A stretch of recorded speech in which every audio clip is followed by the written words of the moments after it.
In the valley where the ancient winds whispered secrets through cracks in the rocks and the sun cast molten beams of gold across the rugged hills, a battle waited to erupt. Two nations, two histories, two destinies stood on the brink of collision. On one ridge towered the Philistines, a fierce and disciplined army whose armor glimmered like the scales of some iron beast.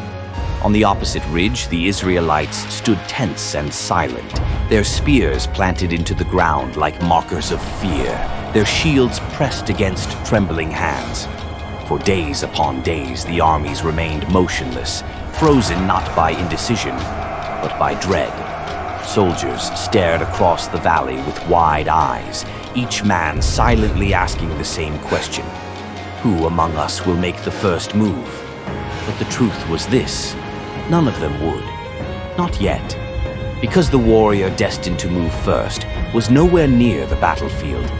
He was miles away in rolling green hills, surrounded by sheep grazing lazily under the warm morning sun.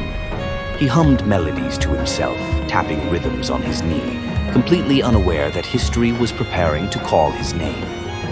The Philistine camp woke early each morning to the sound of metal grinding against metal, of soldiers sharpening weapons, and of rough laughter rising through the morning haze.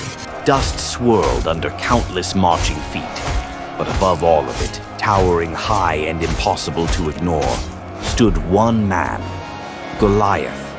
Even in a camp of hardened warriors, he was unmistakable. A monstrous figure nearly 10 feet tall, wrapped in armor plates so heavy that ordinary men could barely lift them. His chest armor glowed like hammered bronze in the sunlight. His helmet, curved and intimidating, sat on his head like a crown of war. And then there was his spear, its shaft as thick as the beam of a loom, topped with an iron head so massive it looked as though it could pierce through the earth itself. Whenever he walked, the very ground seemed to quiver. His shadow fell over men like an eclipse. No one looked him in the eye. Every morning, Goliath stepped into the valley floor, standing broad and terrible beneath the burning sky.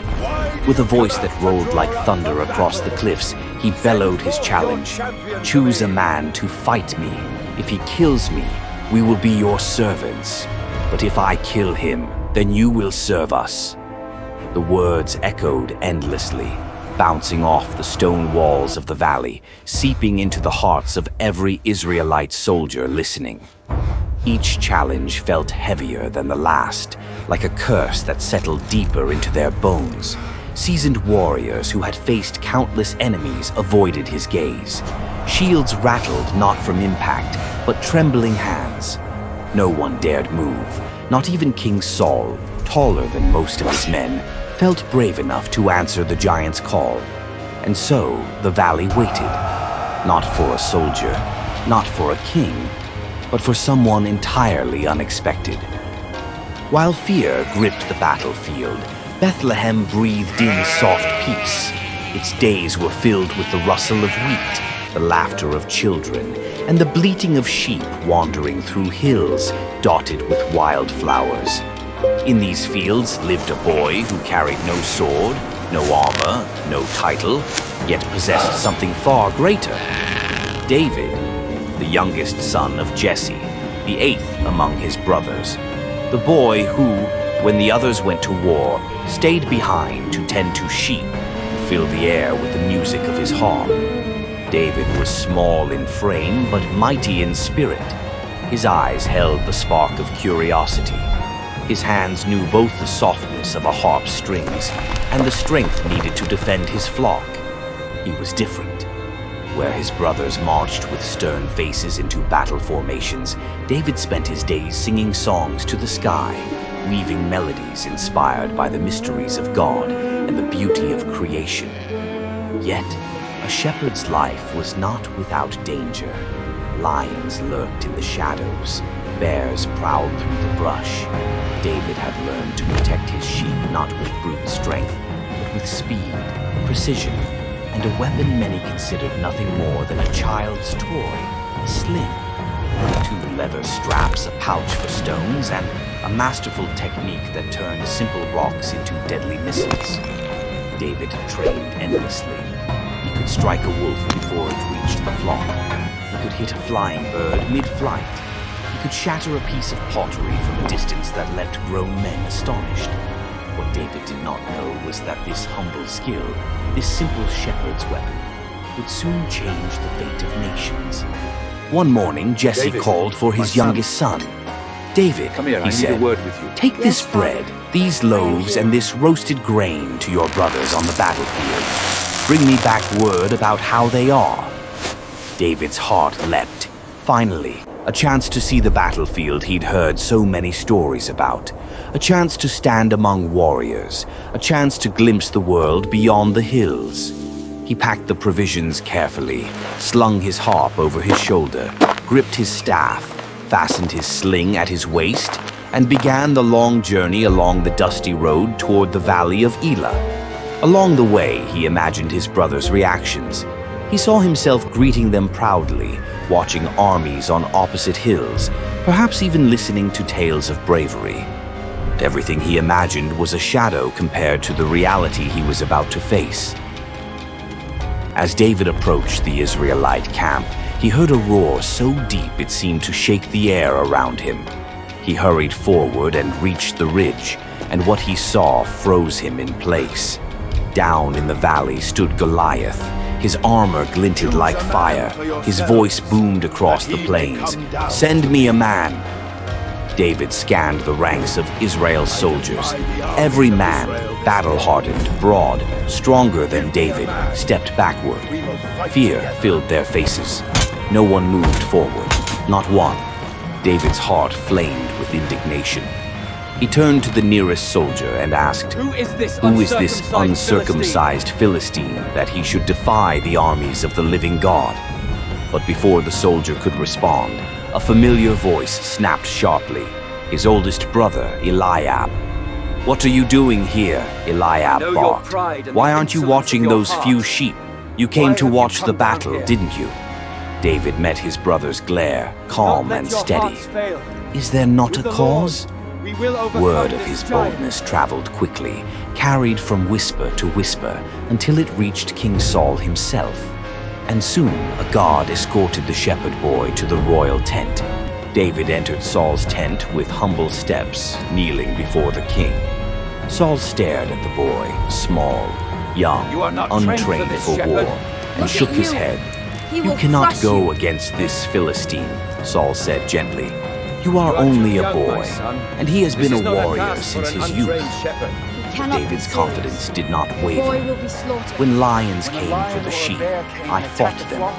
When bears attacked, I chased them down. I struck them. I rescued what was mine. The God who delivered me from the jaws of lion and bear will deliver me from this giant. The tent fell silent. Saul searched David's face for fear, but found only faith. Finally, he nodded. Go, Saul said softly, and may the Lord be with you. He offered David his own armor, bronze plates, a sword weighed with history, a helmet fit for a king. David strapped it on, tried to take a step, and nearly toppled over. He shook his head firmly. "I cannot fight in these. I am not used to them." He removed the armor, picked up his staff, then walked alone to the nearby riverbed. There, beneath the quiet murmur of running water, he selected 5 smooth stones, each carefully chosen, each tested for weight and balance. 1 stone for the giant, 4 more for whatever came after, and with sling in hand, David walked out into the valley. Goliath spotted the boy approaching and stopped mid-stride. He squinted. Then he threw his head back and roared with laughter, a deep, rolling sound that sent vibrations through the valley. "Am I a dog?" he bellowed, "that you come at me with sticks?" The Philistine army echoed his laughter. The Israelites stared in shock, but David did not flinch. Goliath slammed his spear into the earth and pointed directly at David. "Come here, boy, and I will give your flesh to the birds and the beasts." David slid a stone into his sling. Then he shouted back, You come at me with sword, spear, and javelin, but I come against you in the name of the Lord Almighty. Today, he will deliver you into my hands."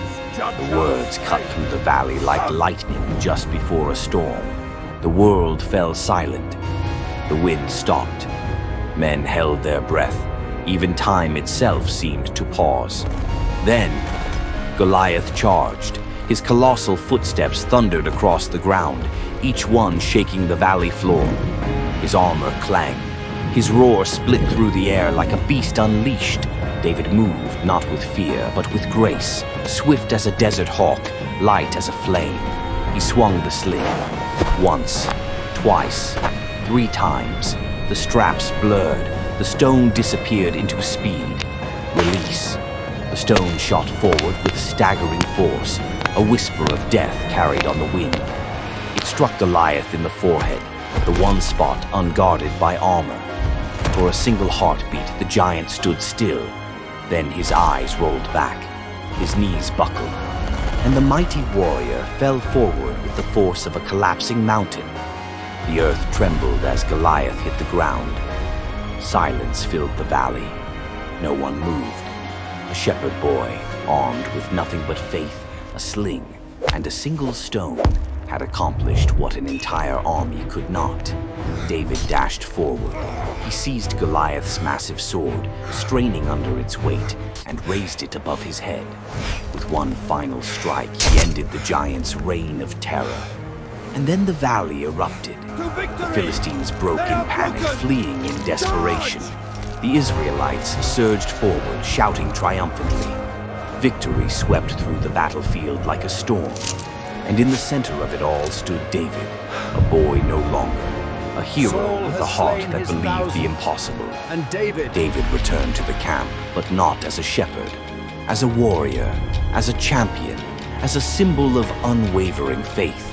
His brothers stared, unable to comprehend what they had witnessed. King Saul watched him with awe mingled with wonder. The people raised their voices, calling David's name like a song of victory.